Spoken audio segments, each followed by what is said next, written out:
motivation or discipline is. They'll listen to you. They don't listen to you. You think they're not listening to you, and they are. So all these things I learned with my mom just growing up, and then I started coaching gymnastics, and it's incredible. Like these kids would learn. They would, they'll get better. They compete against each other. They watch you all the time when you have no idea they're watching you.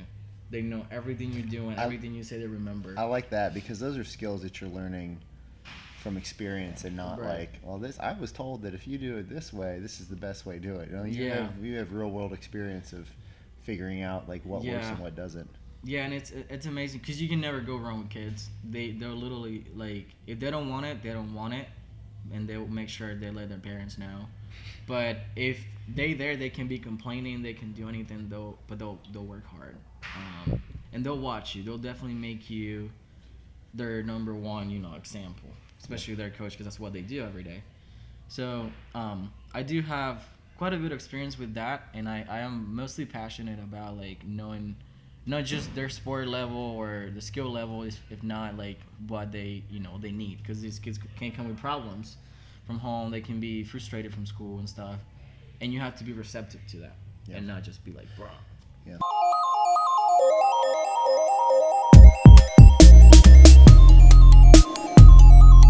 Good morning, everyone. This is Jared Basson with Mark McCain, and you are listening to Triumph Every Day, where we discuss the journeys that shaped the lives of our guests and how it brought them to where they are today. And today's guest is Elias Gomez. Welcome. Elias is, Elias has kind of just been around the gym for, I don't know, what's it been, like month and a half, something like that? Do we have any idea? How long has he been here? 3 months? Yeah, you tell us, Elias. It was December when I walked in. Okay. Right? Yes. Time flies. Time flies when you're having fun, Elias. Right. So Elias has got a pretty cool background. We'll kind of dive into that a little bit. Why don't you just tell us a little bit about where you're from and how you got here? Well, I was born in Havana, Cuba. Havana, yeah, pretty much the same. Right on the Capitol, next to the big building where it actually looks the same as the White House. Oh, really? It's pretty much the same structure.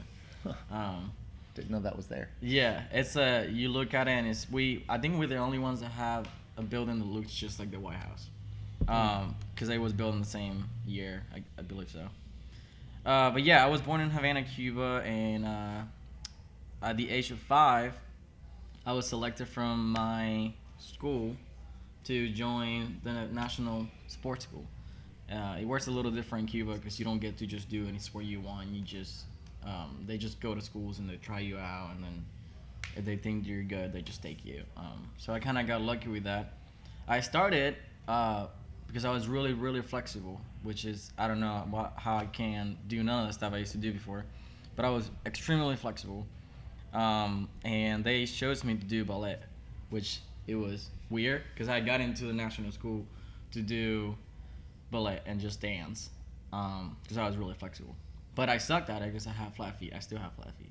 So they didn't pick up on that right away. Right? I feel like that would be something you're probably searching for. Yeah. Like, well, the kid's really flexible. Oh, his feet are flat. He probably shouldn't do this. Right. Yeah. I was in, but they were mostly like trying to focus on like how I was really flexible. But every time I would point my toes, it sucked. So I just like, they switched me to gymnastics, and I did a few other things because you get to do a little bit of everything. I studied music too, so I learned like how to play different instruments and sing and stuff like that. Is that all within the same school that you're learning all that stuff? Yeah, you pretty much stay at this school during the week, and then you go home on the weekends. With me, it was a little different, but it was mostly like that. When I got a little older, I would have to stay at school for a week and then go home on the weekends. So how old are you now? 22, about to be 23. 22. So it's still pretty recent that you were in Q. How long were you in the school for?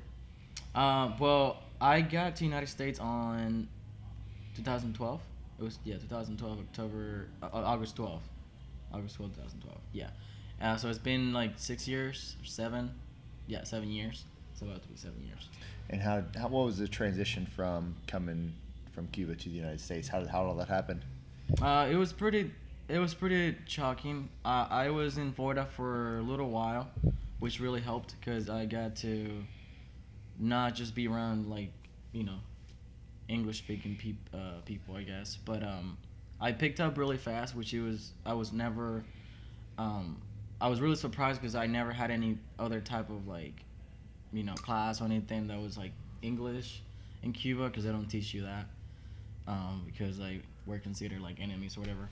It was Yeah. they reopened all that, right? Yeah, they did, and then a lot of stuff been happening. It's just kind of crazy. But no, Cuba, it's a great fan of United States, and we all want to come here. So I worked really hard because I wanted to make it into a team and to be able to travel a little bit. So that's how I got here. But it was I can't say it was hard. It was actually pretty easy to like, getting used to it. Like people say, you get used to good stuff real quick. So it wasn't like much survival, and I learned English really quick too. Between a year or so, I was already like having normal conversations with people. Yeah. So that was a plus. So you did you pick the transition from ballet and dancing to gymnastics, or was that something they kind of pushed you towards? They try to keep you in there and choose the best sport for you, depending on your height or your weight, your like all the stuff that you can do. I was pretty much picked because I was really, I'm still tiny, but I was really tiny back then. Yeah. And really flexible and strong, and so they pretty much made me try a lot of sports. Like I did swimming, diving, but I ended up just with gymnastics. I really was really good at that. I was always excited about that. And what kind of stuff do you do? Because I know like men's gymnastics is different than women's gymnastics. So what all things did you do? Well, it was there's different type of gymnastics training. There's like tumbling, where just people focus on that, and here it's really popular where people would focus on just one, I guess, skill set from gymnastics, because it does have a big, like really wide range of skills and exercises and benefits. So I was all of it. They just do like Olympic style. The rings, the bar, yeah, like high bar, rings, pommel horse, vault, floor, and did I just miss something? All of it. All of it, and tumbling. Yeah. So pretty much all of it. Yeah, it's sometimes it was more like showing, because we would go to like do some demonstrations to the president or some kind of important people I'm there. curious about what's like a daily. So age 5, it's like, hey man, you're flexible. How many of these schools are there in your country? Is it just one? It's just one. There's so this one is the Havana. only school in your country. So Yeah. you get selected. Yeah. And you're there Monday through Friday, and you stay there, and then you go home on the weekends? Yeah. So what's a day-to-day, like, how much schooling are you doing? Like, how much are you doing math and stuff like that? Is it, what's take me through a day or even a week? Well, our lucky days would be like, you would say half a day for us would be 8 hours, because we would be there. I got lucky because I was in Havana and the school happened to be there, so I was able to go and not always have to stay there. Other kids were coming from like different states, so, like from Cuba, if anyone's related with those states, but we have states too, so all these kids get selected, they bring them to the school. It's like a giant city pretty much. It has Havana's on the beach? Close to the beach? Kind of, like 40 minutes, you 40 could minutes? say. Yeah, because Cuba's pretty like thin, so you can get between an hour or two to the beach, like anywhere you at. Okay. Yeah. Our day is pretty much waking up, 6 in the morning, starting school at 7:20. We would do regular academic stuff like math, language, whatever. That would go all the way until like 2, 3, and then after that we would train all the way until 8, sometimes 9. Wow. That's including lunch and that's from age 5 to it's pretty 18 much, or it's like a 12-hour day. Wow. Pretty Pretty much every day. You don't really notice it because you're doing 2 different things, but it gets to you eventually because you don't do anything else than that. So it gets stressful, especially for a kid. It was times where and the way they train is totally different than here. Like it was yelling. It was there was a lot of pain. There was a lot of like hitting, and stuff like that. Because they expect you to be the best. Right. And they probably don't have as many rules that are probably set in place in places like here. Yeah, no, not like that. It's not like any like child abuse stuff that you can just go. Like it's not extreme like that at all. Yeah, so it's like an environment where you go to regular schools and the teacher would hit you and would like pull your hair and so it's a What's different... maybe if you don't mind sharing, like is there an example that stands out from like a troubled kid that like? Yeah, I was like unbelievably like lucky to not be beat up to the like these guys. There was like always there was always in the class someone that just never learns.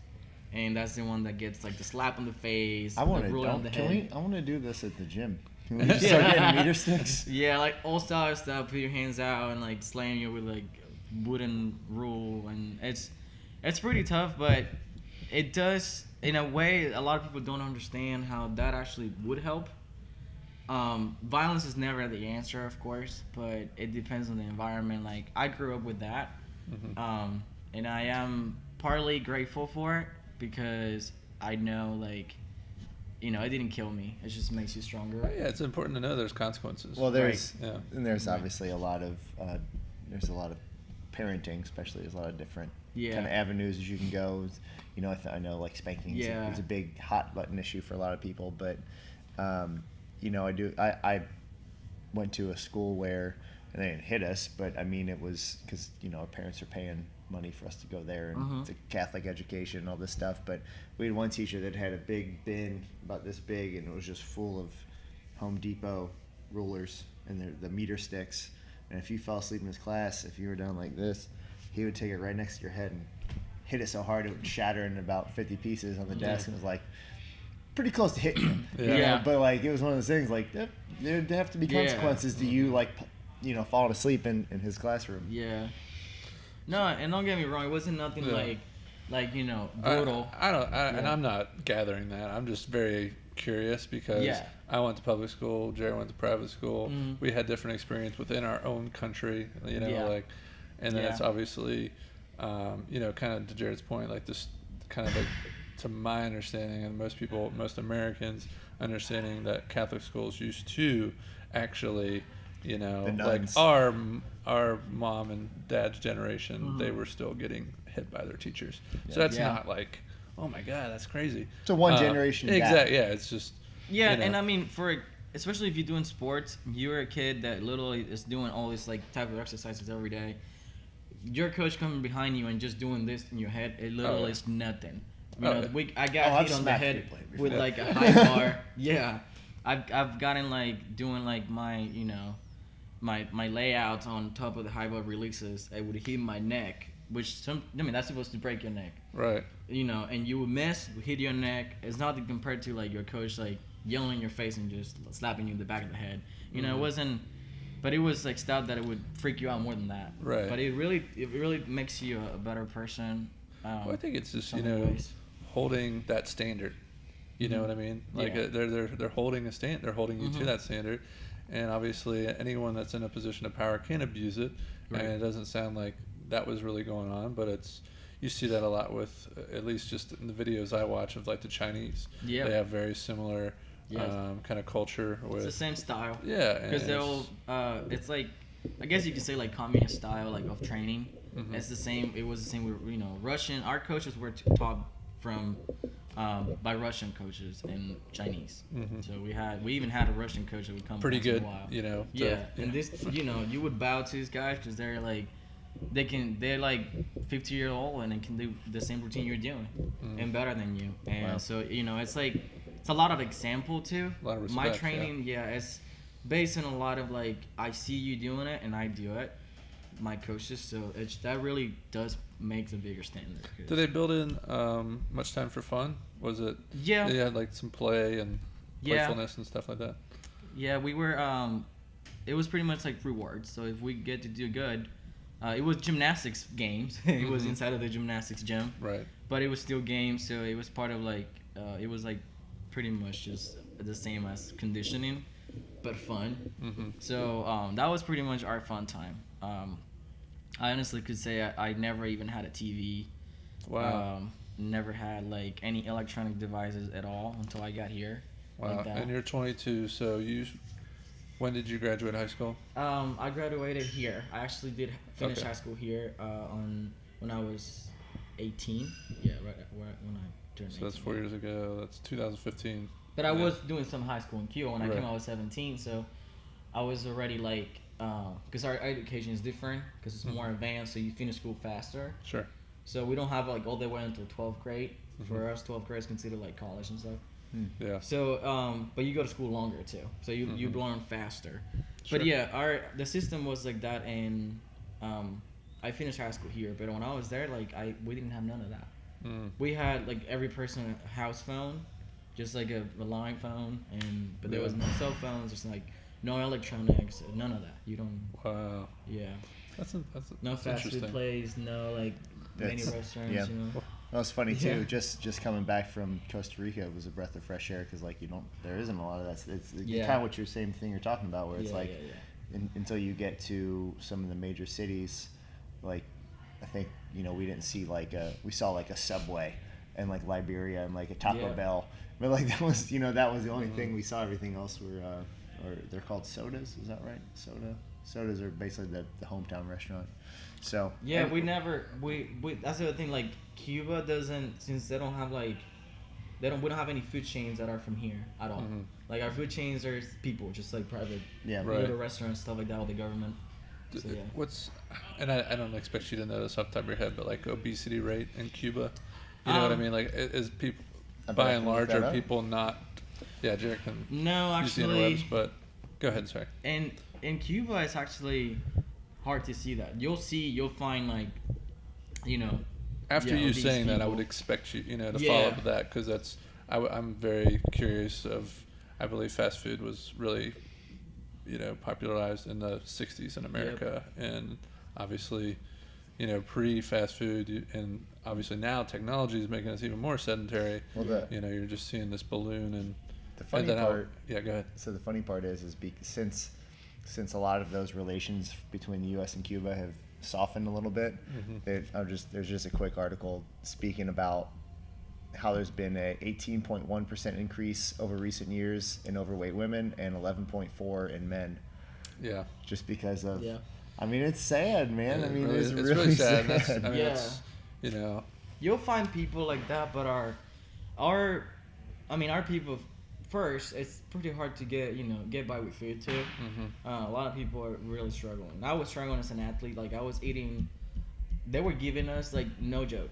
Every morning they would give us soy yogurt with just a bun with 2 hot dogs inside of it.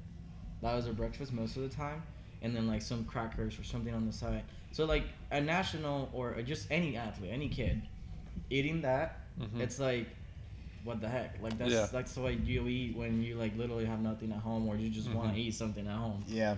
And then lunch was, sometimes there was, we don't have this, or lunch would be like pasta with just tomato, and you're just eating pasta. So we ate. My diet was high on carbs, Right. on calories and stuff, because it was the easiest thing to get by. But also, we depend a lot of nature, so we have to grow our own stuff, and we have a lot of fruits, and that we do.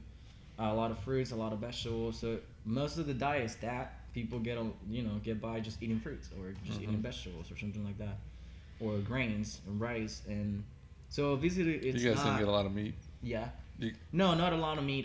No, I wish. Yeah. I actually never had an actual steak ever Wow. until I got here, a beef steak. Wow. So like because Oh, we gotta take you out. beef is pretty much just the animal, the cow in Cuba is kind of banned. You can go to jail for 25 years, and you can ask any native Cuban for 25 years for killing a cow, without the government consent. So even if the cow is yours, you can't kill it. Is that like a religious thing, or Nope, it's No, just the government controlling shit. Yeah, it is control. Yeah, okay. Yeah. Wow. Because I know in certain cultures, cows can be a little more of a sacred. Yeah. No. That I wish it was that. But no, not even it's- close. Yeah, it's that you could. Yeah. rationalize that. But Yeah. that's very interesting, man. So what was it like stepping foot, obviously, into our country, maybe even more specific, the Midwest, and seeing maybe a little bit more of a rounder shape? Yeah, it was great, honestly. Yeah, it was. It's like, wow, these people actually eat. And Yeah. Well, so you first started off coming to Miami, Right. which is, it's a pretty typical path for Yeah. Cubans, right? Right. Miami, and then moving on from there. How do you go from getting to Miami to moving to somewhere like Cincinnati area? Yeah, so I was in Miami, and then we went up to Orlando. So Okay. that's when I got my gigs with Cirque du Soleil, and I worked with other like entertainment companies and stuff like that. I also learned most of my circus stuff that I do now there, because I didn't come with a circus background like on what I do now. I do have my family's third generation circus performers. My mom was, my grandpa was too. So I did come with that, but switching from Miami to Orlando was still a big step, because I wanted to be there because I could relate with these people. It was easy to get by. Like, it was just more like the temperature was the same and stuff like that. Orlando was like between two cultures. It was mostly like more American style living, because there's a lot of Puerto Ricans and stuff in Orlando. But then switching to Cincinnati, it was honestly the only reason was because I met somebody, and I moved to Cincinnati. Didn't work out, but I stay up here, and now, not even 3-4 months ago, I moved to Florence. So yeah, so it's a big switching. It's a big switch of. Yeah, places. there's definitely the United States is very vast. Yeah. Compared to, like you said, Cuba is just a very small strip of land. Yeah. Whereas we have vast distances between large cities and things like that. So Yeah. you form these different cultures in different areas. So like the Midwest is known for generally nice people, family oriented. The East Coast is known for kind of, especially like New Yorkers, like an attitude and the kind of fast paced lifestyle. West Coast is very kind of laid back, slow pace, very interested in their health. Again, Midwest is kind of progressive. It's just fast food markets and generally weird weather. Weird weather. You've moved to probably the weirdest part of the country for weather. Yeah. Yeah. You're experiencing that right now in February, 60 degrees and then 10 degrees and backing up and down. So what was how's it been, man? Like, talk to us about that transformation from moving here and being in this part of the country, and maybe even a little bit about getting here to Triumph. Yeah, honestly, switching to Florence was mostly because I needed a place, a new, I kind of like a new start, but still close to my daughter in Cincinnati. So it was, for me, when I saw Florence, I was like, well, this is the best thing could happen at this moment, honestly, because there's nothing closer, and people were really nice, I guess, most people. So then it really, really helped me finding Triumph, because I was in a big need of having a fitness family and people that I could like just go to, and what I relate the most, fitness and what I do. So what really helped. I think you mentioned, I don't want you to name names or anything, but you said you went to a couple different places. What was kind of the response like for what you were doing? True. There? Yes, I did wanted to mention that because when I was in Mason, there was different CrossFits around, and fitness in general, people can be either really humble and give the opportunity to people to learn and use their the skills, or they can be really like, oh, we're the best thing around here and we don't need anything else. And so that kind of attitude really just messes up any athlete, because that's when you lose your point, because then you go from having this big of chance of having so many people coming in from different backgrounds and stuff, to just having to reduce all that to a small circle. and then you find yourself just like isolated. Yeah, I've been trying to talk to Jared about that for years. It's just, I think across, Not here at all. Yeah, across the board, that is, you're absolutely right, and it's nice to actually hear that from an outside of a CrossFit perspective, because 100%. it's very true in our little world, but it's nice to hear that outside of just the working out to work out kind of realm, like in a true sports sense. Not that they, we know that CrossFit is a sport, but like a lot of people do it for their fitness regimen. For whatever reason, this carryover and this bleed over into like, as soon as someone gets kind of good at something, you see this shift in their mentality of like, I need the best bar and I need the best place on the pull-up rig because my workout is more important than yours. And like when it comes down to it, we're literally talking about working out faster than someone else. It's just exercise. When you break it down to stuff like that, it makes it almost makes it silly. It really is. One of the things that stood out, if I can just give you a little credit, man, is your humility. Whenever you came in and you're kind of like, wow, man, like you can do some amazing stuff, and again, I'll let you speak to maybe some of the stuff that you're actually doing, but one of the things you were quick to say is like, oh, well, I've been doing this forever and I'm not even where I used to be and I've lost some of this and that.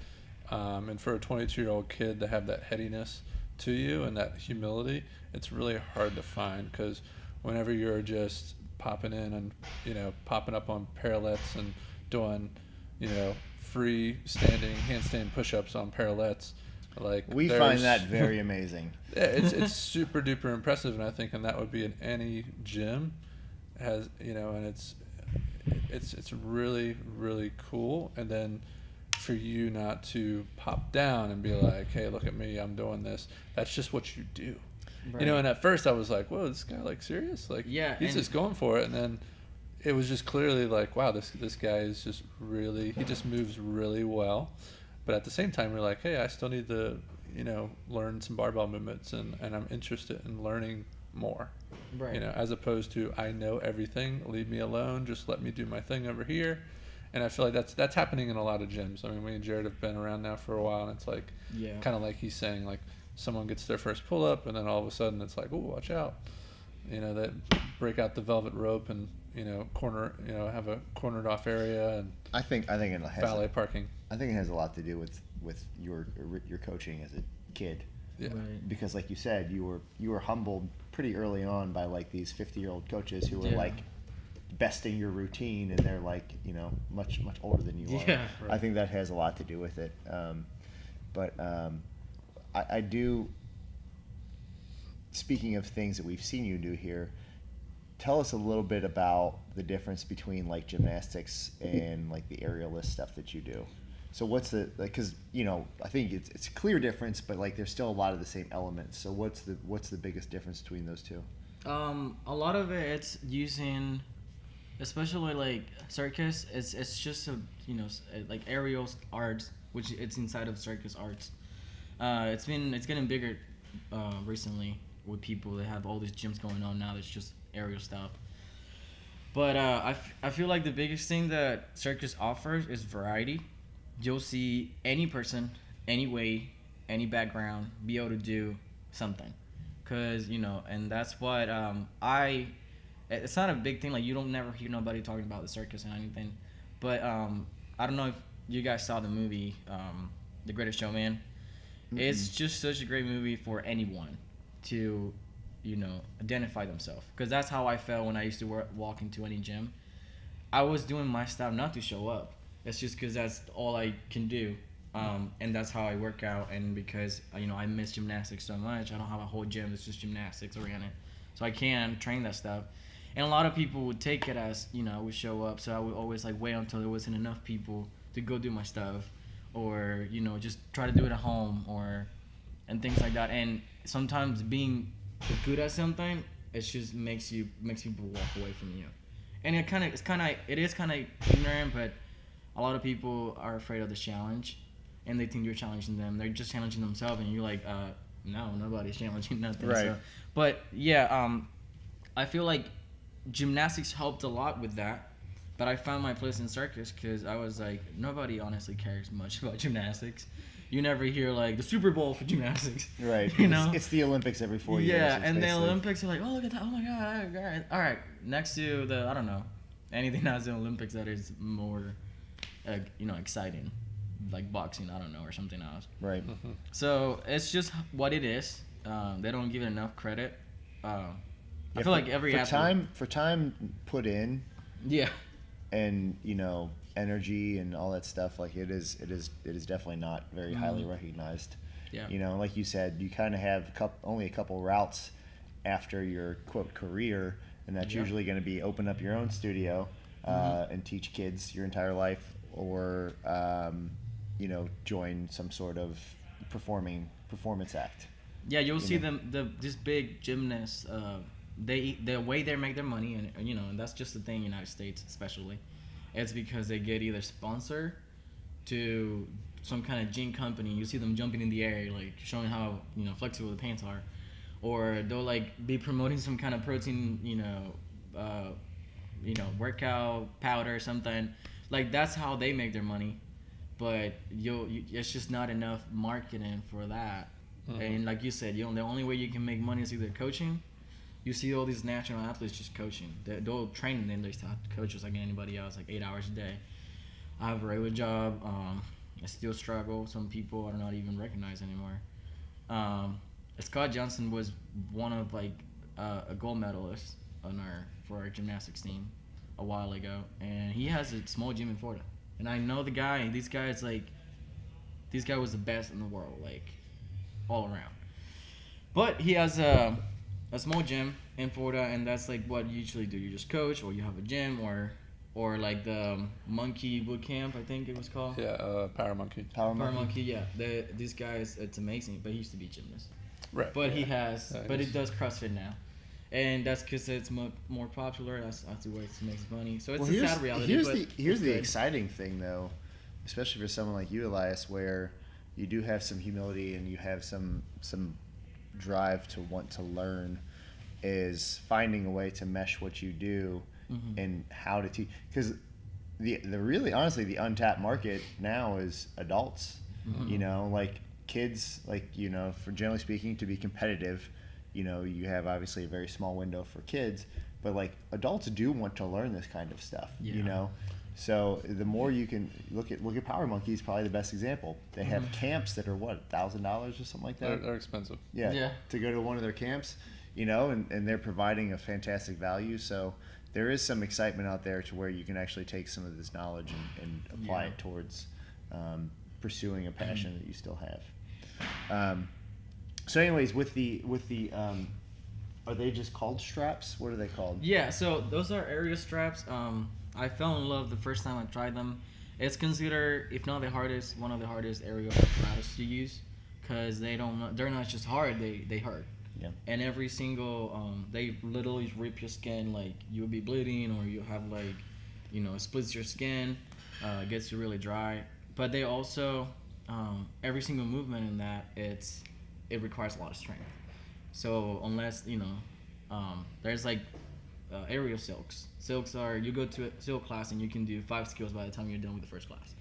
It's not that it's easier, it's just simply has more movements that you can do that are you can go from beginning to advanced. But with aerial straps, it's just like you just have to start there.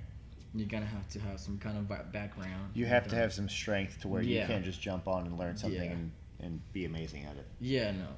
It's a lot of a lot of people struggle just doing just holding themselves up on the rings or doing an LC, and that's just the most basic thing you can do in aerial straps. But it really it's kind of like my passion. I wish I could perform more, but it really just gives me that relief through the day. Be like, I still do this. It just keeps me more. I don't know. Makes me feel valuable that I have that skill, that I can do that. And entertain all the people eventually and stuff like that. And also I get to do my workouts because it doesn't completely take all my energy. Yeah. Yeah. Funny thing is, I actually meditate in an L sit for hours, just holding the L sit. It's 3 seconds at a time. Yeah. I mean, it seems like an eternity. That's You know, and again, if people are listening, you haven't met Elias or been around the gym and seeing him do his thing, it's pretty phenomenal. And just having a very, very minimal knowledge base in gymnastics as far as like what I can actually do, you know, hollow arch positions. It's just amazing how prolific you are at kind of just those basic skills. And I think at any level, it's like fundamentals, right? So, you know, like I was a baseball player, Jared played soccer. It's like we all had our fundamentals, like that we have to learn. Like baseball, we start with like hitting off of a tee, you know, before you're going to live pitching. What's maybe some, you know, just with obviously being in our gym, being in a different CrossFit gym, what's just maybe some things, you know, that our adult population can like really, it's like, oh man, I want to be able to do a muscle up, for example. Where do these people need to start? I feel like it's mostly, a lot of people, it's a slow process. It can be really boring. Learning how to do a handstand, it takes a little bit of time, but not as long as people think. And that's why a lot of people give up. I feel like the first thing you should start is just discipline. I don't believe in most like motivation, because I never had a TV where I had someone else yelling like, you gotta get up and you gotta do it and you're gonna be able to do it, and you get out like super fired up, and the next thing, you know, the next day rain and you're like, oh, I'm depressed again. So that it's just it's very true. Yeah, it's very true. So it's just motivate. I have a problem with that because I don't feel like motivation is really what drives people. Actually, I think it's discipline. Yeah, no, 100%. Knowing that you're gonna get it. I tell people all the time, if you're doing CrossFit, you're strong enough to do a handstand. It's mostly like little things. It's the process is boring because you're gonna be doing drills. It's just drills. Yeah, people just want to jump up to a handstand. Right. They think, well, I can press here, so that means I should do a handstand. Right. And unfortunately, the opposite side of what we talked about with it's exciting that adults want to learn all these new skills. It is exponentially harder for them to learn because they don't understand that there is a process. As an adult, they just assume that, like, well, I'm smart, I should pick this up. A perfect example, I actually just watched it this morning. There's a guy, it's called Smarter Every Day, great YouTube channel, check it out. The guy reversed the steering on a bike. So if you're riding your bike and you turn the wheel right, the wheel normally goes right. He put a gear on it to where when you turn right, it went left. Long story short, it took him 8 months to learn how to ride the bike, practicing 5 minutes a day. It took his 8-year-old son 2 weeks. Right. Because his son hadn't just ingrained this way, that this is the only way to do it. Right. It took his son 2 weeks to learn it. And then the guy forgot how to ride a regular bike. Yeah. So it was just one of those, to your point, yeah. It's one of those things. It's those basic skills and drills that as adults we do not like to learn. We don't like to say, we harp and harp and harp on arch hollow constantly, and people are just like, yeah. And then I watch Elias warm up, and what's Elias doing? Arch hollow. You know, he's warming up, you know, his midline and things like that. So it's those really boring drills. No, and trust me, it's annoying because like when I work out, I don't want to stretch, and I don't want to warm up before that because it's just like, oh my god. But it becomes so natural that when you do that every day, it's a habit. Yeah, it's just a habit, and you're gonna see amazing results. And it's not because you can snatch 175 or 200. It doesn't matter. Like, it's just, if you can do all those things, you just gotta understand there's skills that takes a little longer, and skills that are just require more of this, more of that. Just like, we all have different backgrounds. I hate running, so I would never do soccer.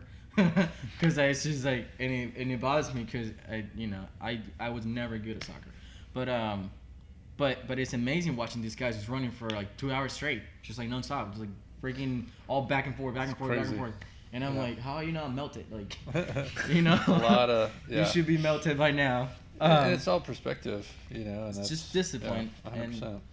I think motivation, as you put it, like it can be the spark. But, it has to become a habit if it's going to last long term, Right. And know that you're going to lose motivation. Yeah, that's definitely going to happen. Like, you're going to lose it. Daily. It's not, like you said, it's going to rain. It's going to snow in this area. And it might be rain, snow, and be sunny all on the same day. Who knows? Yeah, especially I'm a person that my mood sometimes can go around nature. which it doesn't, because Cuba is like sunny, and then it's the rain again, like sunny and then raining, and like it can be crazy too, and it's humid, and so you don't, you can always find an excuse. Right, Yeah. you can always find. It's not like where you come from or whatever. It's just your mentality. Like, you're gonna do this, you do it. And the simple reason, not for just competition or be like I'm better than this person. It's just like I achieved these because I had discipline, because I just did those little things, those little drills that are just make me stronger. It's gonna make me safer out there. I'm not gonna get as injured, for sure. So that's one thing I'll tell everybody, like, just discipline, it's the main thing. Yeah. Breathe. Take your time. Yeah. Take the time to learn to do it right. I promise Yeah. you'll be better off. That is with anything in this realm that of CrossFit that we live in. Oh, well, for anything for that matter. Yeah. So we have discussed a little bit. Elias did a gymnastics seminar for us. It was kind of a test for him to kind of see his coaching ability, and Mark and I were very impressed, and we're going to kind of pursue this path maybe a little bit more with Elias, and ideally get him into filling a long vacant position at the gym for doing some kids classes. Mm-hmm. And we discussed a little bit about that, and you've taught some kids in the past, is that correct? Yeah, I taught a lot. So what, crazy kids. Yeah, maybe just talk to that a little bit about your passion for, because the reason we haven't filled this and why we don't have a full-fledged kids program is because I'm not passionate about coaching kids the way I'm passionate about coaching barbell. Right. Chris isn't passionate about coaching kids the way he is about whiteboard classes. And when we kind of mentioned that to you, I mean, literally saw a spark. Like, eyes lit up, like, yes, I would love to do that. Yeah. So where does that kind of come from? So, honestly, it does not necessarily come from coaching a lot, which that helped. But I grew up in a Christian family, so my parents were missionaries. My mom used her circus skills. She used to be like a clown acrobat type of thing, to go out before I was even born and just go to, like, just neighborhoods, anything, put a show on, and kids would come out. And that was a way for her to preach to kids and take them to church. Then after we were born, she would just take us on our stroller and still do this thing. And when we grew up, after I got all the skills and all this stuff, my I got a huge passion for it. That's pretty much all we did when we were in Cuba, besides that crazy life I had with sports and training and stuff. Being a trained hitman, we talked about that a little bit. Yeah. Right. Besides that, my mom used to just take us, and we built a ministry, was building just churches for kids. Wow. So they had That's incredible. Yeah, we built just regular churches where they have their time, and there was literally just a service for kids. That's how many kids were going, and we were using pretty much all the skills and all that stuff. So I had a huge passion from bringing kids and helping them, not necessarily like just religious side. That's just my background. So don't worry, I'm not gonna be like converting them to anything here. But they're definitely really receptive. Kids can be all crazy they want, all bad you can say they are, but a kid, it's just such an amazing, I guess, tool to, like, just show other people what motivation or discipline is. They'll listen to you, they don't listen to you, you think they're not listening to you, and they are. So all these things I learned with my mom just growing up, and then I started coaching gymnastics, and it's incredible. Like, these kids would learn, they would, they'll get better, they compete against each other, they watch you all the time when you have no idea they're watching you. They know everything you're doing, everything you say they remember. I like that, because those are skills that you're learning from experience, and not right. I was told that if you do it this way, this is the best way to do it. You have real world experience of figuring out, like, what works and what doesn't. Yeah, and it's amazing, because you can never go wrong with kids. They're literally, like, if they don't want it, they don't want it, and they'll make sure they let their parents know. But if they can be complaining, they can do anything, they'll work hard, and they'll watch you. They'll definitely make you their number one, example, especially their coach, because that's what they do every day. So I do have quite a bit of experience with that, and I am mostly passionate about like knowing not just their sport level or the skill level, if not like what they they need, because these kids can come with problems from home. They can be frustrated from school and stuff, and you have to be receptive to that and not just be like, bro. Yeah, and you have a daughter of your own, correct? Mm-hmm. Yes. So I'm sure that plays some role, being a father figure and things like that, to being a good example. Yeah, for sure. She is a cute little girl, man. Watch out. She is crazy. She is. That's really amazing perspective, by the way. That's I mean, I can't. Wow, that's crazy, man. That's a really cool. That's a cool story. Like, I mean, and you're so spot on with like the kids and stuff. And it's just really it's all about how you frame things. Because kind of like, and I think Jared is like, none of us really had that passion. None of us really had the passion because we don't have the time, and I mean, obviously we can make time, but if we really wanted it to be a really successful program, we would need someone like you to step in. Because we've tried all the things before that we're not so passionate about, and it's not going to take off. But hearing you have that perspective and that passion, and it's very true. Like you said, like kids are always watching. They're always, it's like, man, how do you remember that? Right. It's like, oh, you wore that shirt the other day. I'm like, oh, did I? Yeah. Anyway, it's just, it is really cool, and we know to have a vibrant community.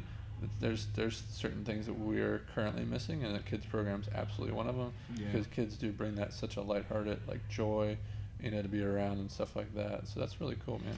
Yeah.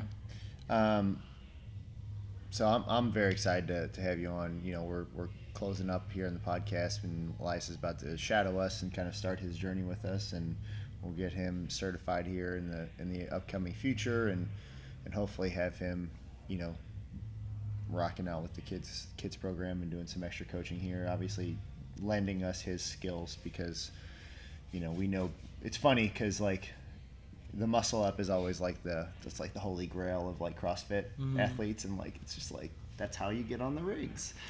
Now what? So it's always funny because again, whenever someone gets it, like you're cheering them on and everything, and it's awesome when they get their first muscle up, and you're like, 6-year-olds that do this on a regular basis. Like we're just scratching the surface of what is really out there. So we always like to end our podcast with a very simple question. It's just, what is your definition of success? I feel like if you're definitely happy and you get to make a change in people in general, I think that's just enough, honestly, because I'm pretty sure like we all have the same like opinion when it comes to that. Money really just defines just a financial status, but it doesn't define your happiness. It doesn't define like how many people you can help. So I definitely think that for me, it's just I've accomplished a lot of that, being successful, because I've met so many people, and I've been around so many like cultures and different styles of training, and that is awesome. I feel like that's an accomplishment, and that's success right there. Just being wanted by people and wanting them and trying to help them. So for sure. Awesome, Elias. Yeah, and definitely second that. It's we hear that a lot, and hopefully we can get more people to follow what you're saying rather than just saying it, because it tends to happen quite a bit. So thank you very much for stopping by today. Yeah, no problem. Thank you, guys. Thank you all for listening to Triumph Every Day. Make sure you subscribe on YouTube, iTunes, and everywhere your favorite podcasts are found. You can find us at TriumphStrength.net, on Instagram at TriumphStrength, and Facebook at Facebook.com/TriumphStrength. Thanks again. See you guys next week.